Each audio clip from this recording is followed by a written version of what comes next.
Hello student, कैसे हो आप सभी। उम्मीद है बहुत अच्छे होंगे और बहुत मन लगा के अपनी पढ़ाई कर रहे होंगे।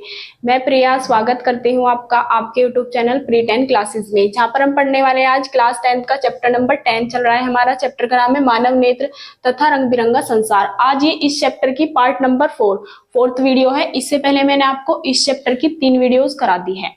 अगर आपने उन वीडियोस को नहीं देखा है तो प्लीज उन वीडियोस को भी क्रम से जरूर देख लीजिए। तो आज हम क्या पढ़ने वाले, आज हम पढ़ने वाले दूरदृष्टि दोष होता क्या है और इसका कारण क्या है और इसे किस प्रकार से निवारण किया जाता है इस दोष का। कल हमने पढ़ा था निकट दृष्टि दोष, वो क्या होता है, उसके कारण और उसका निवारण। जो हमारा दूरदृष्टि दोष है बिल्कुल उसका अपोजिट है निकट दृष्टि दोष का। निकट दृष्टि दोष में तो क्या था, हमें निकट की वस्तुएं सही दिखाई देती है और दूर की नहीं। तो दूरदृष्टि दोष में क्या होगा, इसमें दूर की वस्तुएं तो हमें स्पष्ट रूप से दिखाई देगी लेकिन निकट की वस्तु स्पष्ट रूप से दिखाई नहीं देगी। और इसमें वस्तु का प्रतिबिंब कहाँ बनेगा, रेटिना के पीछे। निकट दृष्टि दोष में तो बनता है रेटिना से आगे, यहाँ पे बनता है रेटिना से पीछे। तो अब हम लिखते हैं, इस दोष से पीड़ित, इस दोष से पीड़ित व्यक्ति को, इस दोष से पीड़ित व्यक्ति को दूर की वस्तुएं तो स्पष्ट दिखाई देती है। दूर की वस्तुएं तो कैसी दिखेगी, स्पष्ट। वस्तुएं तो स्पष्ट रूप से दिखाई देती है,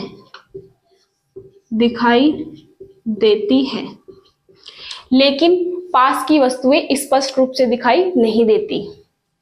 लेकिन पास की वस्तुएं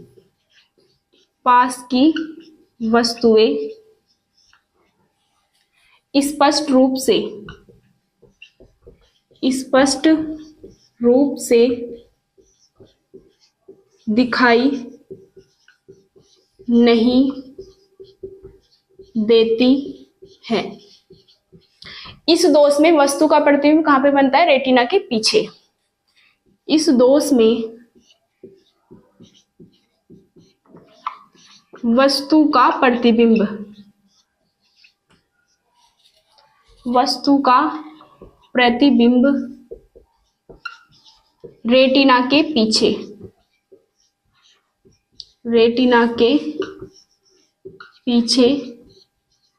बनता है। अब रेटिना के पीछे कहां पे बनता है हम बना के देखेंगे। तो हम क्या बनाएंगे, मानव नेत्र।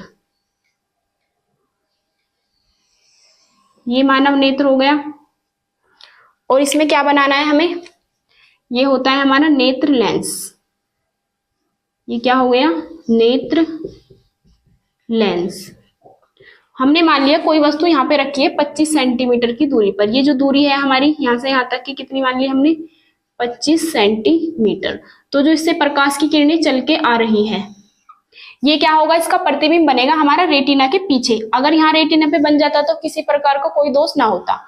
तो इसमें प्रतिबिंब कहाँ पे बनता है, मतलब आगे जाके यहाँ पे बनता है। इसीलिए इसे दूरदृष्टि दोष कहते हैं, क्योंकि इसका प्रतिबिंब रेटिना के पीछे बनता है या रेटिना के बाद। यहाँ पे बनेगा प्रतिबिंब आई और रेटिना है यहाँ पे आर। यहाँ पे क्या बना है, प्रतिबिंब।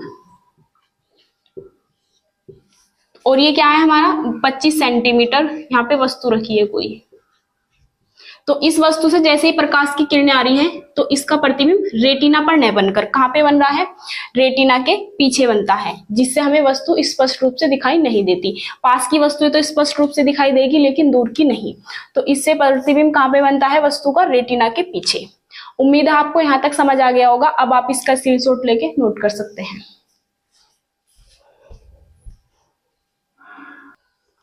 अब हम आगे देखने वाले हैं दूरदृष्टि दोष के कारण। तो जिस प्रकार से निकट दृष्टि दोष के 2 कारण थे, इसी प्रकार से दूरदृष्टि दोष के भी 2 ही कारण होते हैं और निकट दृष्टि दोष के बिल्कुल अपोजिट होते हैं। तो इसमें हम क्या लिखेंगे, इस दोष के 2 कारण होते हैं, 2 कारण होते हैं। नंबर फर्स्ट क्या लिखेंगे हम, नेत्र लेंस के पृष्ठों की वक्रता त्रिज्या, नेत्र लेंस के पृष्ठों की वक्रता त्रिज्या का घट जाना। वक्रता त्रिज्या क्या हो जाएगी इसकी, कम का घट जाना, जिससे नेत्र लेंस के पृष्ठों की वक्रता त्रिज्या का घट जाना, जिससे फोकस दूरी बढ़ जाती है। इसीलिए वस्तु का प्रतिबिंब बनता है रेटिना के पीछे, जिससे फोकस दूरी बढ़ जाती है। नेत्र लेंस की फोकस दूरी क्या हो जाएगी, बढ़ जाती है। अब हम लिखेंगे इसका दूसरा कारण। दूसरा कारण क्या होता है, जो नेत्र गोला है, मतलब नेत्र गोला, उसका व्यास क्या हो जाएगा, घट जाएगा। नेत्र गोले या गोलक भी बोल सकते हैं, नेत्र गोलक या नेत्र गोले के व्यास का घट जाना, जिससे क्या होगा, नेत्र लेंस व रेटिना के बीच की दूरी कम हो जाती है, जिससे रेटिना व नेत्र लेंस के बीच की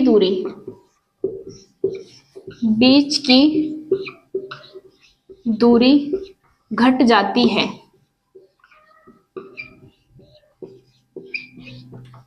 किस तरह घट जाती है मैं आपको दिखाती हूँ। जैसे कि ये हमारा नेत्र गोला है, तो इसका क्या होगा, इसका व्यास क्या होता है, ये जो दूरी है, तो इसने क्या कहा है, इसका व्यास क्या होगा, घट जाएगा, मतलब ये थोड़ा छोटा हो जाएगा। तो जो हमारा यहाँ पे नेत्र लेंस होगा और यहाँ पे रेटिना होगी, इसके बीच की दूरी भी क्या हो जाएगी, घट जाएगी, क्योंकि हमारा नेत्र गोला छोटा हो गया। और जब नेत्र गोला बड़ा होगा, व्यास बड़ा होगा, तो इनकी बीच की दूरी बढ़ जाती है। वो किस में होता है, निकट दृष्टि दोष में। उम्मीद है आपको यहाँ तक समझ आ गया होगा। अब आप इसका स्क्रीनशॉट लेके नोट कर सकते हैं।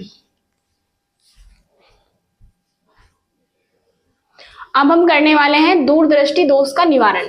जिस तरह से निकट दृष्टि दोष के निवारण के लिए तो हमने चश्मे में कौन सा लेंस लगाया था, अवतल, तो दूरदृष्टि दोष में कौन सा लगाएंगे हम, उत्तल लेंस। तो इसमें हम लिखेंगे इस दोष से पीड़ित।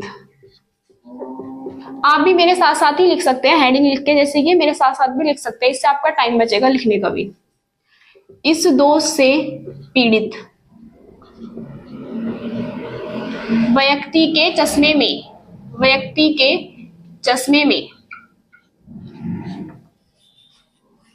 चश्मे में उचित फोकस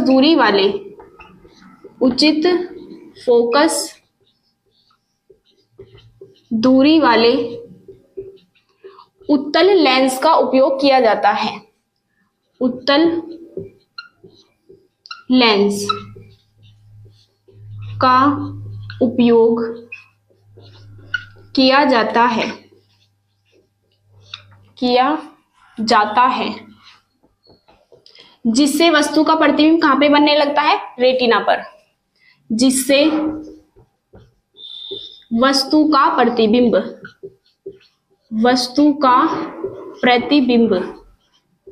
कहां पे बनेगा, रेटिना पर बनने लगता है, रेटिना पर बनने लगता है। अब हम प्रतिबिंब बना के देखेंगे। जैसे कि ये हमारा हो गया नेत्र गोला, मतलब नेत्र हो गया,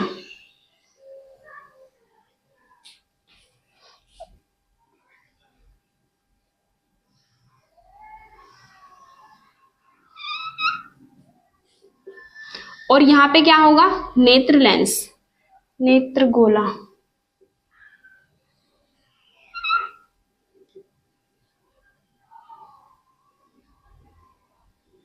ये क्या है हमारा, नेत्र लेंस। अब हमने मान लिया 25 सेंटीमीटर दूरी पर यहां से क्या रखी है, एक वस्तु रखी है। तो जैसे इससे प्रकाश की किरणें आएगी, अगर बिना चश्मे पहने हैं तो क्या बनेगा, रेटिना के पीछे। लेकिन हम क्या रख देंगे इसके रास्ते में, यहाँ पे हम रख देंगे एक उत्तल लेंस।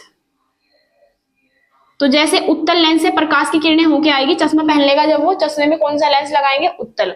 तो जो प्रकाश की किरणों की इसकी उत्तल लेंस की वजह से जो इसका प्रतिबिंब है ये कहाँ पे बनेगा, रेटिना पर बनेगा, आई।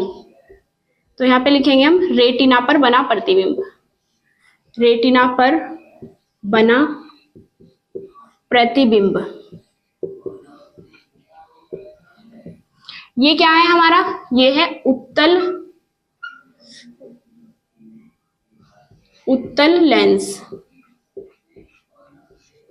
यहां पे हमने कोई क्या रख दिया है, वस्तु, इससे प्रकाश की किरणें आ रही है और प्रतिबिंब कहां पे बनना है, रेटिना पर।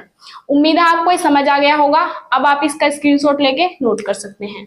और अगर आप हमारे चैनल पर नए आए हैं तो चैनल को सब्सक्राइब जरूर कर लीजिए और सारी वीडियोस को क्रम से देखिए। जैसे कि हमारा फिजिक्स का दूसरा चैप्टर चल रहा है और दूसरे चैप्टर की भी पार्ट नंबर 4 ही वीडियो है। इससे पहले मैंने आपको इसकी 3 ही वीडियोस कराई है, उन्हें भी आप क्रम से देख लीजिए। और जो सी वीडियो देखते हैं उनके प्रॉपरली नोट्स भी बनाइए और वीडियो को क्रम से देखोगे तो आपको सब कुछ समझ आएगा। पहले पहला पार्ट देखो, फिर दूसरा पार्ट देखो, फिर तीसरा पार्ट। अगर आप पार्ट वाइज देखते रहोगे तो आपके नोट्स भी बहुत अच्छे बन जाएंगे और कुछ भी नहीं छूटेगा। फिजिक्स का मैं आपको पहला चैप्टर भी करा चुकी हूँ, अगर आपने उसे नहीं देखा है तो उसे भी क्रम से देख लीजिए सारी वीडियोस को और अपने नोट्स भी बनाइए, क्योंकि ये आपको बहुत मदद करेंगे आपके पेपर में। उम्मीद है समझ आ गया होगा। अब आप इसे नोट कर सकते हैं।